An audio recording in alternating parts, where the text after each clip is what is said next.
Hello, good morning, नमस्कार। आप सभी साथियों का स्वागत है आपके अपने यूट्यूब चैनल ऑनलाइन शिक्षण पर। दोस्तों, आप सभी के लिए आज बड़ा सरप्राइज है।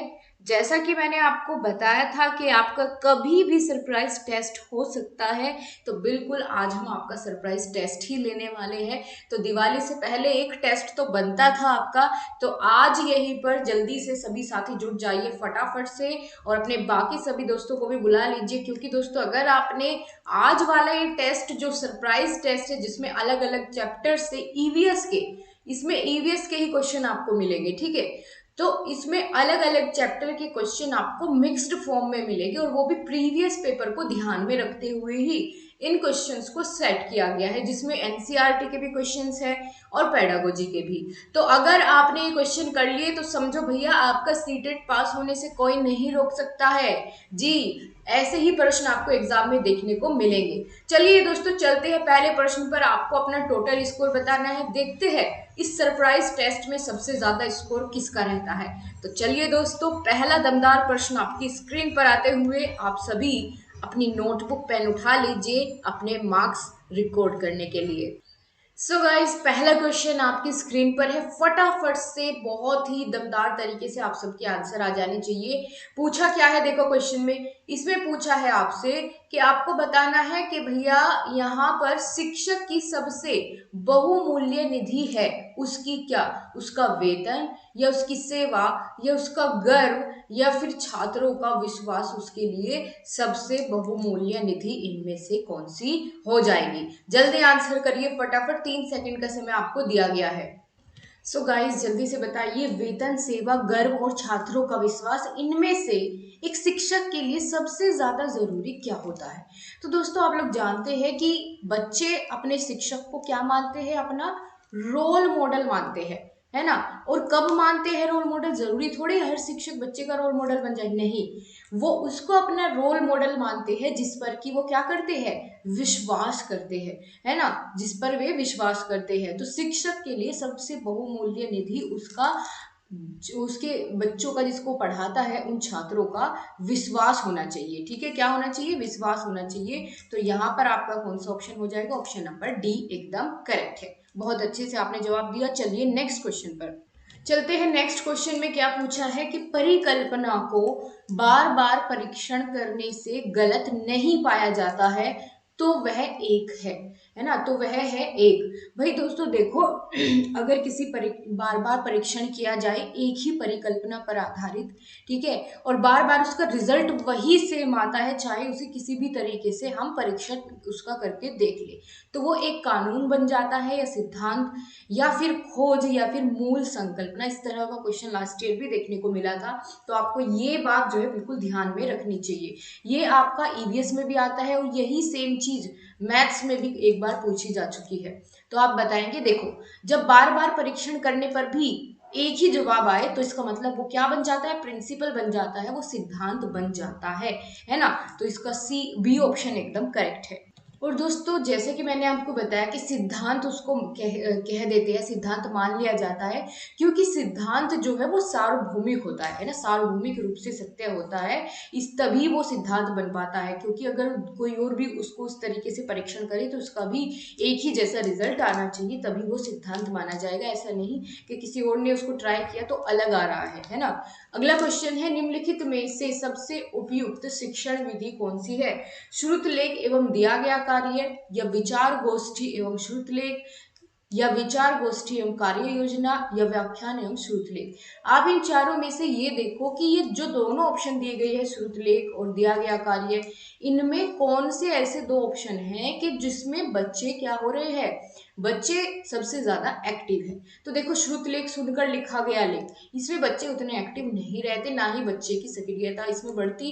इसके अलावा बच्चे की जिस आप कह सकते हैं अलग अलग उसके डोमेन्स होते हैं, उनका विकास भी नहीं हो पाता। लेकिन जब हम बात करते हैं ऑप्शन नंबर सी की, कि विचार गोष्ठी, जिसमें कि वो अपनी बातों को रख पाए, है ना, कम्युनिकेट कर पाए अपने विचारों को, अपनी भावनाओं को। इसके अलावा कार्य योजना, जो योजना बनाई जाती है, कार्य योजना बनती है ना, तो इसमें सबसे ज्यादा बच्चा एक्टिव रहता है, ना कि व्याख्यान और श्रुतलेख में। तो आपका सी वाला ऑप्शन यहाँ पर एकदम करेक्ट है। चलिए आगे बढ़ते हैं। सो गाइज ये रहा आपका नेक्स्ट क्वेश्चन। इसमें क्या पूछा गया है कि निम्नलिखित में से कौन सी ग्रीन हाउस गैस नहीं है ना। ये पूछा है कि कौन सी नहीं है, तो इस पर फोकस करके ही आपको आंसर देना है। Option number A nitrous oxide, क्या ये ग्रीन हाउस गैस होती है? तो बिल्कुल होती है ना। इसके अलावा बात कर लेते हैं दोस्तों आगे कि भैया यहाँ पर बात की गई है कार्बन डाइऑक्साइड की, तो ये भी एक ग्रीन हाउस गैस है। क्या हीलियम भी ग्रीन हाउस गैस होती है या नहीं, बताओ जल्दी से। और मीथेन ग्रीन हाउस गैस है या नहीं है? देखो मीथेन भी होती है, लेकिन हीलियम जो है ये हमारी ग्रीन हाउस गैस नहीं होती है। तो हमारा सही जवाब यही हो जाएगा, ठीक है, हीलियम ग्रीन हाउस गैस नहीं है। नेक्स्ट क्वेश्चन को देखो जल्दी से। इसी के साथ आपको पता होना चाहिए कि जो हीलियम गैस है ये ग्रीन हाउस गैस ना होकर के ये नोबल गैस होती है, या जिसको हम निष्क्रिय गैसों की श्रेणी में भी रखते हैं, है ना, जिसको नोबल गैस कहते हैं, नोबल गैस। आगे बात करते हैं नेक्स्ट क्वेश्चन कि ध्वनि प्रदूषण का मापन किस इकाई द्वारा किया जाता है? डेसिबल में, है ना, या जूल में, न्यूटन में, नैनो इकाई में? जल्दी से आंसर करो, फटाफट आंसर आपके आ जाना चाहिए। किसमें करते हैं हम ध्वनि प्रदूषण का मापन? तो जूल में भी नहीं करेंगे, न्यूटन में भी नहीं, नैनो इकाई में भी नहीं, डेसिबल में हम ध्वनि प्रदूषण का जो है वो मापन करते हैं, डेसिबल इकाई में। अब देखो नेक्स्ट क्वेश्चन में क्या पूछा गया है। ये आपका पेडागोजी से रिलेटेड क्वेश्चन हो गया कि राकेश कक्षा 5 पर्यावरण विज्ञान शिक्षक द्वारा दिए गए कार्य को समय से प्रस्तुत नहीं करता है, अतः सबसे उपयुक्त सुधारात्मक उपाय उसके लिए क्या हो सकता है? जो बच्चा ऐसा है कि भाई समय से कार्य पूरा करके नहीं ला रहा है, तो आप क्या करोगे, है ना? उसकी खेल की कक्षा में जाने पर प्रतिबंध लगा दोगे? तो नहीं, ये तो एक नेगेटिव हो गया पॉइंट, आपको ढूंढना है पॉजिटिव, ठीक है। प्रधान अध्यापक की जानकारी में लोगे, प्रधान अध्यापक को बताओगे कि भाई ऐसे ऐसे कर रहा है बच्चा, मेरी कक्षा में काम नहीं करता है, तो आपको इसका सुधार खुद करना है, ना कि किसी और पर थोपना है। तो आगे देखो, उसकी अनियमितताओं के कारण को जानकर उसे सही मार्गदर्शन देना, ये एकदम सही तरीका है कि भैया आप उसका क्या करोगे, निदान करोगे और फिर उसका उपचार भी करोगे। यानी जो उसको दिक्कतें आ रही है, जिस वजह से वो कार्य नहीं कर रहा है, उनके कारणों को जानेंगे और उसका सही मार्गदर्शन करोगे, ठीक है। तो यही वाला ऑप्शन हमारा सही हो जाएगा। देखो अगले ऑप्शन में क्या है कि माता पिता को उसकी जानकारी दोगे, ऐसा नहीं आपको करना है, आपको उसको स्वयं सुधारना है, ठीक है। चलो आगे बढ़े। सो गाइज नेक्स्ट क्वेश्चन आपकी स्क्रीन पर है, देखो क्या पूछा गया है ना। ये बीमारी से संबंधित आपके क्वेश्चन आते हैं पेपर में। कौन सी बीमारी दूषित जल पीने से फैलती है, आप बताओ? टाइफाइड, एड्स, एनीमिया या टीटेनस? तब तक मैं आपको बताती हूँ कि ये कौन से आपका कह सकते हैं कि किस वजह से ये फैलती है। ये दोस्तों जो पानी के माध्यम से एक जीवाणु है ना, जिसका नाम है टाइफोसा। क्या है, पूरा नाम लिख देती हूँ, साल्मोनेला, साल्मोनेला टाइफोसा। एक सेकंड रुकिए, अभी अच्छे से लिख के बताती हूँ। क्या होगा, इसका होता है जीवाणु का नाम जिसकी वजह से फैलती है, साल्मोनेला टाइफोसा। इस जीवाणु के कारण पानी, इसकी पानी में मिलने से क्या हो जाता है, जल दूषित रहता है, तो ये वाला जीवाणु से पाया जाता है, जिसकी वजह से रोग होता है। और इसको हम नाम देते हैं आंत्र ज्वर भी कहते हैं इसको, है ना, आंतों में ज्वर आ गया या बुखार, आंत वाला बुखार आ गया, है ना, ये बोलते हैं ना। तो टाइफाइड होता है, ऑप्शन नंबर ए आप बता रहे हैं, जो कि एकदम ठीक भी है ना। तो टाइफाइड जो रोग होता है ये दूषित जल के कारण ही फैलता है, इस बात का आपको पता होना चाहिए, इंपॉर्टेंट क्वेश्चन है। अब देखो जो क्वेश्चन आपके सामने आया है, ये मैंने कल ही आपको थ्योरी वाली क्लास में करवाया था कि वर्ली क्या है, एक पेंटिंग है या पारंपरिक कला है ना, जो कि वर्ली नामक स्थान जो है इसी के नाम पर इसका वर्ली पेंटिंग नाम पड़ा, है ना, वर्ली पेंटिंग के नाम पर ही इस स्थान का नाम वर्ली पड़ा। तो ये जो वर्ली नामक स्थान है ये किस राज्य में है, ये पूछा गया है, कहाँ है ये। अगर आपको ये पता है कि वर्ली पेंटिंग कहाँ बनाई जाती है, तो भी आप इसका जवाब दे दोगे, है ना। और उस स्थान का नाम भी वर्ली है जहां पर ये बनती है। तो बताओ, ओडिशा, महाराष्ट्र, राजस्थान या फिर बिहार? ठीक है जी, बहुत बढ़िया। ये आदिवासी समुदाय की कला होती है वर्ली पेंटिंग, जो महाराष्ट्र में रहने वाली जनजाति है ये उसको बनाती है, ठीक है। और जहां वो रहती है उसका नाम है वर्ली। ये स्थान जो है मुंबई के पास पड़ता है, यानी महाराष्ट्र में है। ऑप्शन नंबर बी एकदम आप लोग भी सही बता रहे हैं, महाराष्ट्र सही जवाब हो जाएगा। चलिए देखते हैं अगला क्वेश्चन, जिसमें आपसे पूछा गया है कि बताइए निम्नलिखित में से किसके सुनने की शक्ति इतनी तीक्ष्ण होती है कि वह वायु से पत्तों के हिलने की ध्वनि और घास पर किसी जानवर के चलने की ध्वनि में अंतर कर सकता है। बताओ, वो गिद्ध होता है या बाघ होगा या रेशम का कीड़ा होगा या फिर कुत्ता होगा? जल्दी से बता दीजिए फटाफट से, आपका सही जवाब क्या हो जाता है। देखो दोस्तों, अगर हम बात करते हैं कि सबसे ज्यादा सुनने की तीक्ष्ण ध्वनि जो है, जो कि हवा से हिलने वाले पत्ते और जानवर के चलने पर हिलने पर जो ध्वनि होती है, उसका पता लगा लेता है, वह है बाघ। क्या हो जाएगा? बाघ हो जाएगा। तो यहाँ पर ऑप्शन नंबर बी एकदम सही जवाब आप लोग भी दे रहे हैं। चलिए अगला क्वेश्चन देखिए। सो नेक्स्ट क्वेश्चन आपके सामने है। सो पूछा गया है कि मच्छरों के प्रजनन की रोकथाम के लिए ठहरे पानी पर तेल डालने की सलाह दी जाती है। ऐसा इसलिए किया जाता है क्योंकि मच्छरों को तेल द्वारा विकर्षित किया जा सकता है, इसलिए, या तेल ऑक्सीजन की आपूर्ति को काट देता है जिससे मच्छरों का प्रजनन थम जाता है, या फिर मच्छर तेल द्वारा मर जाते हैं, या मच्छर तेल की परत में फंस जाते हैं। आप ही बताओ सबसे सही जवाब इसमें क्या हो जाएगा। ठीक है, बिल्कुल। देखो दोस्तों, अगर हम बात करते हैं कि किसी रुके हुए पानी में, है ना, जैसे टैंक में भरा हुआ पानी हो गया, कुछ भी तालाब है ऐसा, अगर हम उसमें तेल डाल देते हैं तो उसका जो पृष्ठ तनाव होता है वो कम हो जाता है। ठीक है, पृष्ठ तनाव जो होता है, जिसको हम सरफेस टेंशन कहते हैं, वो तेल का पृष्ठ तनाव कम होता है और तेल पानी के ऊपर ऐसे लेयर से जम जाती है। ये भी आप देखो, क्योंकि डूबता तो नहीं है, तेल ऊपर तैरता रहता है ऐसे, है ना, किस लिए? क्योंकि उसका पृष्ठ तनाव कम है जल से। और जब ये ऐसे परत से बन जाएगी तो फिर बाहर से जो ऑक्सीजन अंदर जाती है, उसकी आपूर्ति होना बंद हो जाएगा। ठीक है, तो ऑक्सीजन अंदर नहीं जाएगी और बिना ऑक्सीजन के मच्छर भी नहीं रह पाएंगे, तो वो वहीं पर मर जाते हैं, है ना। तो इसलिए यहाँ पर उनका प्रजनन रुक जाता है। तो बी वाला ऑप्शन यहाँ पर एकदम करेक्ट है, यही इसका सही जवाब भी हो जाएगा। सो नेक्स्ट क्वेश्चन में आपसे क्या पूछा गया है, ध्यान से देखना। ये आ गया है आपके आवास या फिर शेल्टर संबंधित क्वेश्चन। ग्रामीण क्षेत्र के मकानों के ढांचे वहां की जलवायु पर या मौसम की स्थिति से संबंधित होते हैं।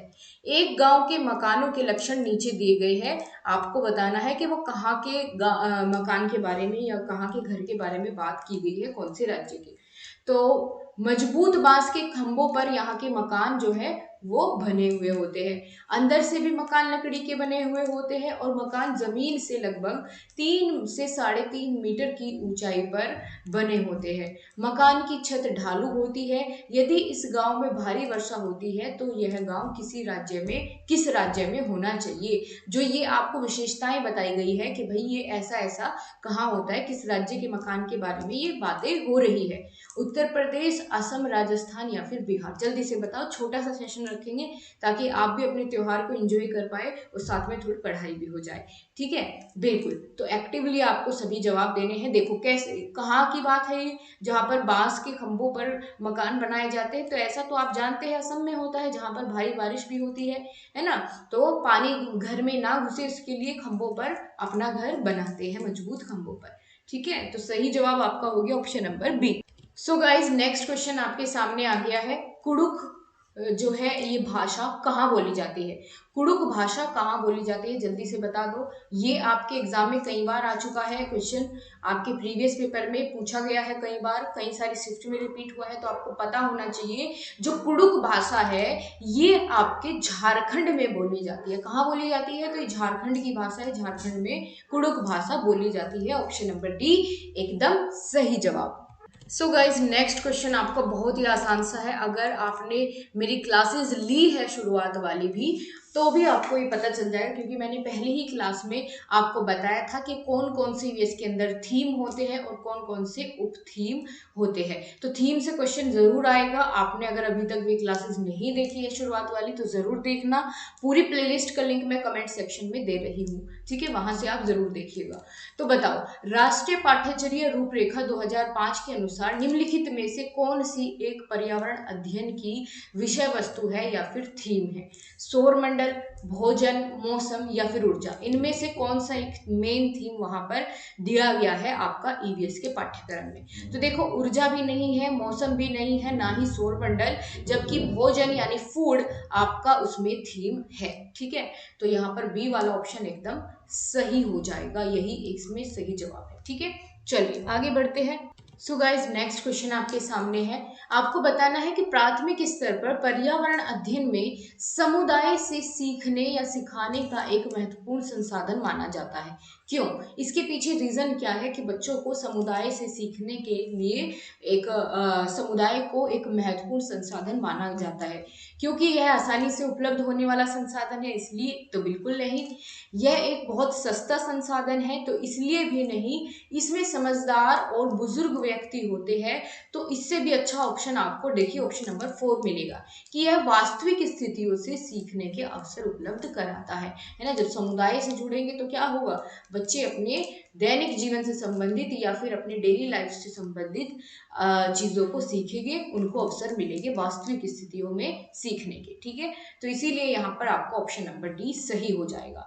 तो ये थे आपके आज का फटाफट अंदाज वाला टेस्ट। आपको जल्दी से बताना है कि आपके क्या सारे क्वेश्चन सही हुए हैं। अगर बढ़िया लगे हैं क्वेश्चन तो एक बार वीडियो को लाइक कर देना और कमेंट सेक्शन में मुझे बताना भी। बाकी अगर आपका कोई डाउट रहता है वो भी कमेंट सेक्शन में लिख दीजिए। पिछली क्लासेस जितनी हो चुकी है ईवीएस की वो सारी प्लेलिस्ट का लिंक मैंने कमेंट सेक्शन में दे दिया है। तो मिलते हैं आपसे अगली क्लास में। अब आप मनाइए त्योहार, आपके साथ मैं जुड़ी रहूंगी जब भी मुझे समय मिलेगा। ठीक है, तो चलिए मिलते हैं आपसे अगली क्लास में। तब तक के लिए नमस्कार, जय हिंद, वंदे मातरम।